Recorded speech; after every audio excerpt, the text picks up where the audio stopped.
We've all been there, right? That feeling of just drowning in deadlines, tasks, expectations. It's a lot. Hmm. But, sometimes it feels like it's more than just the work itself. It's the vibe, the culture that the leadership sets. That seems to be what really makes the difference. Absolutely. It can amplify the pressure or actually help manage it. Exactly.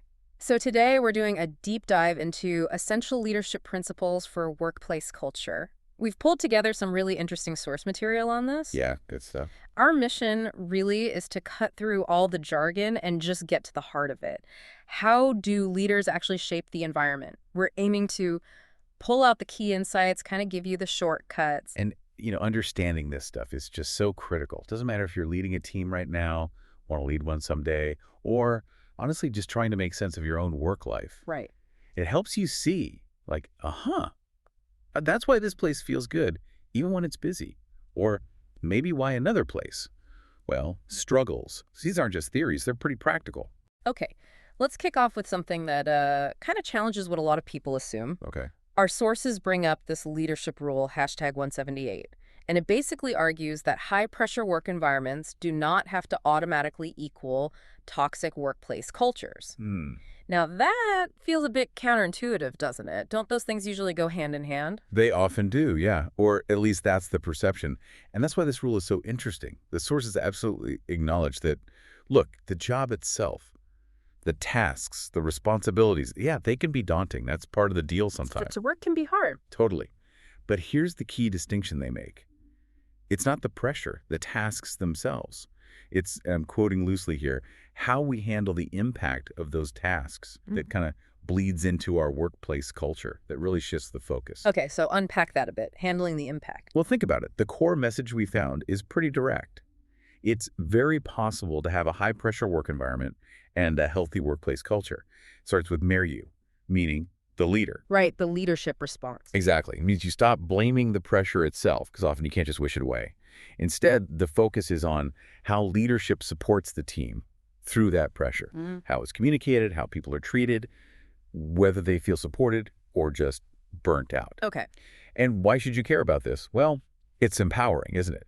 You might not control the deadlines from corporate, but you can influence how your team experiences that workload. That's where your leverage is. It changes the game from feeling helpless to finding where you can actually make a difference. That makes a lot of sense. So if handling the impact is the key, and it starts with the leader, what's the foundation for that? Like, what behavior actually allows a leader to know the impact they need to handle? Ah, good question. Yeah. Because you can't respond effectively if you don't understand what's happening. Right. So this connects directly to another principle the sources highlight, leadership rule, hashtag 533, which is, it's healthy to learn to listen so that we can listen to learn. Okay, listen to learn. Sounds simple, but I bet there's more to it. There really is. Yeah. It sounds like maybe just a slight twist of words, but it's actually a huge shift. It's the difference between just, hearing sounds or words coming at you. Waiting for your turn to talk. Exactly. Versus actively trying to understand. Like, really understand what's the context, what's the feeling behind the words, what's not being said. When a leader listens to learn, they're genuinely curious. Empathetic listening, basically. Yes, precisely. And it matters so much because it changes why you're even having the conversation. You're not just ticking a box or gathering data points. You're seeking insight. You're trying to grasp different viewpoints, maybe pick up on those subtle signs of stress or confusion about those daunting tasks we talked about. It's about understanding how people are really doing under that pressure. And only then can you respond in a way that actually helps build that healthy culture, even when things are tough. It goes way beyond just fixing immediate problems. I definitely see the value in that. But let's be real. Leaders are busy. They've got a million things pulling at them. How do the sources suggest making listening to learn a real habit, not just another task on the to-do list? Yeah, that's the practical hurdle, isn't it? Time's always tight.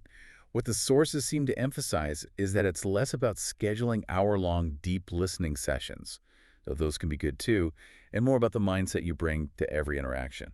So it's about the approach. Exactly. It's about cultivating curiosity, asking open-ended questions, not just yes-no ones, and then actually pausing, really absorbing the answer instead of just mentally prepping your rebuttal or your next question. Being present. Totally present. Even those quick 5-minute check-ins can be powerful if you go in genuinely wanting to learn how someone's doing, what's on their mind. It shifts the leader's default mode from directing to understanding. And honestly, that can actually make things more efficient down the line because you catch misunderstandings or brewing problems earlier. That's a great point. Quality over just quantity of time spent listening. Okay, so we've got handling pressure by understanding impact and understanding impact through listening to learn. What does this look like on the ground, like day to day? The sources get really practical with another rule, hashtag 398. Ah, yes, the morning person rule. Right. It's pretty bold. In a position of leadership, you can't not be a morning person. Mm-hmm. And let's clarify, they don't mean you have to naturally be cheerful at 6 a.m. No, definitely not about your internal clock. It's about that common scenario. Leader walks into the office, head full of stuff, meetings, emails, maybe personal stress, project deadlines. Yeah. It's easy to just tunnel vision onto your own desk, your own priorities for that first hour. We've all seen it, or maybe done it. Totally. But the source gives some really direct encouragement here. It says something like, the minute you walk into the office, be a morning person, meaning greet your team, just say hello, maybe take literally 2 minutes to ask someone how they're doing. Simple stuff. Yeah. Basic courtesy, almost. It sounds almost too simple, right?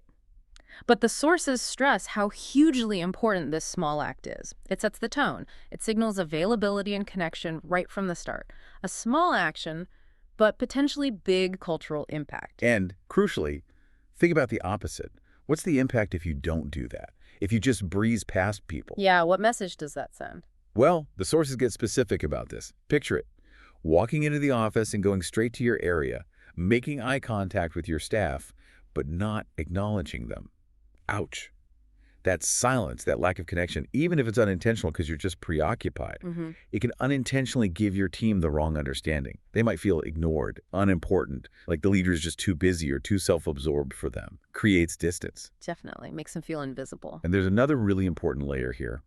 Culture. The sources explicitly call this out, saying it's especially if you manage teams outside of the domestic U.S. and engage with people in other cultures. Ah, the cross-cultural aspect. Oh, yes.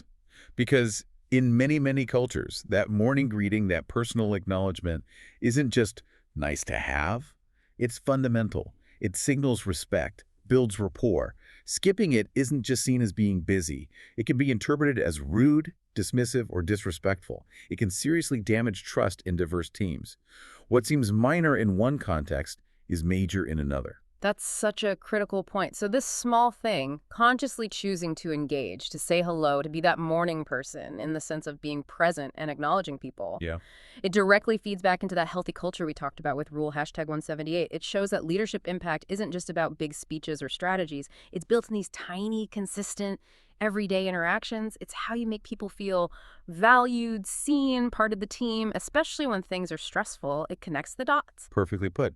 It's the micro actions that build the macro culture. Okay, so just to recap the big takeaways from our sources today. First, that really important idea. High pressure doesn't have to mean a toxic culture. The key is how leadership handles the impact of that pressure. Right. Focus on the response. Second, the power of listening to learn. Mm. Moving beyond just hearing to genuinely understanding your team's experience, that's foundational. Absolutely essential for knowing how to respond. And third, the surprisingly powerful practical impact of just being an intentional morning person. That simple act of greeting and acknowledging your team sets a positive tone right away. Small hinges swing big doors, as they say. So true. Okay, as we wrap up, maybe a final thought for everyone listening. Yeah, definitely something to maybe chew on after this deep dive. We've talked about these 3 principles, right? Handling pressure, listening to learn, the morning greeting.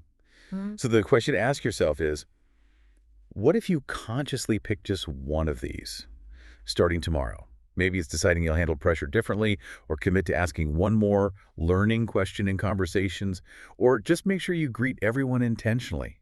How might applying just one of these consistently start to shift things in your workplace? What ripple effect could that one small change create? That's a fantastic challenge. Food for thought, for sure. Yeah. Well, thank you for joining us on this deep dive into these really essential leadership principles. We really hope these insights give you some practical ideas for navigating and maybe even shaping your own workplace culture.